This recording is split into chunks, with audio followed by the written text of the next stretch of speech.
السلام علیکم ورحمۃ اللہ وبرکاتہ۔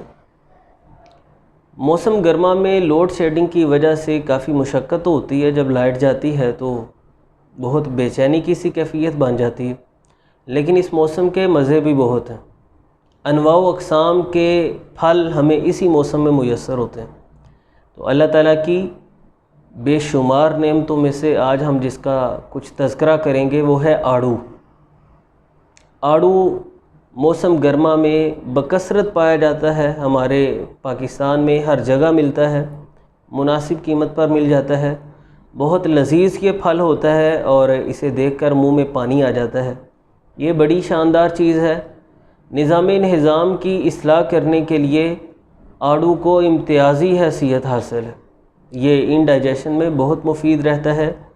اس میں جو فائبر پایا جاتا ہے وہ آنتوں کی اصلاح کرتا ہے، آنتوں کی حرکات اس سے بہتر ہوتی ہیں، آنتوں کی خشکی وغیرہ کو دور کر دیتا ہے، ہاضم انزائمز کے امبیلنس کو آڑو دور کرتا ہے، اس سے بھوک بڑھ جاتی ہے اور کھانا اچھے سے ہضم ہونا شروع ہو جاتا ہے۔ یہ دل کی صحت کے لیے بہت مفید ہے کیونکہ بلڈ فلو کو بہت بہتر کر دیتا ہے آڑو، بلڈ ویسلز کو ایکسپینڈ کرتا ہے، دوران خون اس سے بہتر ہو جاتا ہے، بدن سے برے کولیسٹرول کا خاتمہ کرتا ہے، بڑے ہوئے ٹرائی گلیسرائڈز کو ختم کرتا ہے، ان کے لیول کو نیچے لے کے آتا ہے، اور شوگر پیشنٹس بھی اسے بلا خوف و خطر استعمال کر سکتے ہیں کیونکہ یہ بڑی ہوئی شوگر کو بھی نیچے لے کے آتا ہے، شوگر کے لیول کو بھی نارمل کرتا ہے۔ آڑو میں وٹامن کے وافر مقدار میں پایا جاتا ہے جو ہماری ہڈیوں کی صحت کے لیے بہت ضروری ہے۔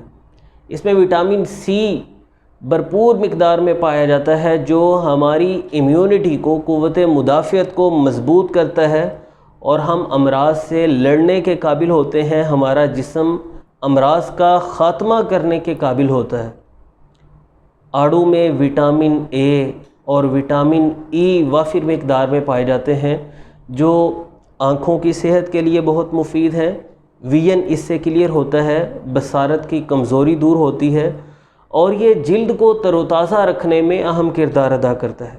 جلد حشاش بشاش ہو جاتی ہے، تر و تازہ ہو جاتی ہے۔ یہ پیاس کو تسکین دیتا ہے، صفرا کی حدت کو، یعنی باڈی ایک کہہ لیجیے کہ کیمیکل پروڈیوس کرتی ہے جسے ہم طبی زبان میں خلط کہتے ہیں، صفرا، جسے بائل بھی کہا جاتا ہے، بائل جوس۔ وہ بائل اگر بدن میں بڑھ جاتا ہے، اس کی زیادہ مقدار پیدا ہوتی ہے تو طبیعت میں بہت ہی تلخی اور تیزی کی سی کیفیت پیدا ہو جاتی ہے۔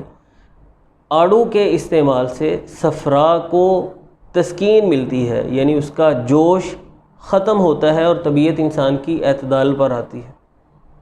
آڑو کا مزاج سرد تر ہوتا ہے اور یہ پیٹ میں پیدا ہونے والے غیر ضروری کیڑے جنہیں ہم کرم شکم کہتے ہیں، بچوں کے پیٹ میں اکثر مٹی وغیرہ کھانے کی وجہ سے غیر ضروری کیڑے پیدا ہو جاتے ہیں جس سے بچے دن بدن کمزور ہونا شروع ہو جاتے ہیں۔ تو آڑو کے استعمال سے کرم شکم ہلاک ہو جاتے ہیں۔ جن بچوں کو چنونے لڑتے ہیں بہت زیادہ میٹھا کھانے کی وجہ سے، آڑو کے پتے پانی میں پکا کر جو شاندہ سا بنا کے آپ ان بچوں کو استعمال کروائیے، اور مقد کے مقام پر جس طرح طہارت کی جاتی ہے، مقد کے مقام پر وہ آڑو کے پتوں کا ابالا ہوا پانی لگائیے، اس سے خاطر خواہ فائدہ ہوگا۔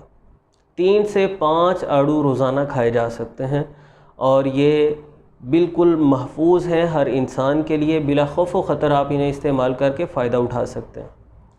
ملتے ہیں انشاءاللہ نیکسٹ ویڈیو میں۔ اللہ حافظ۔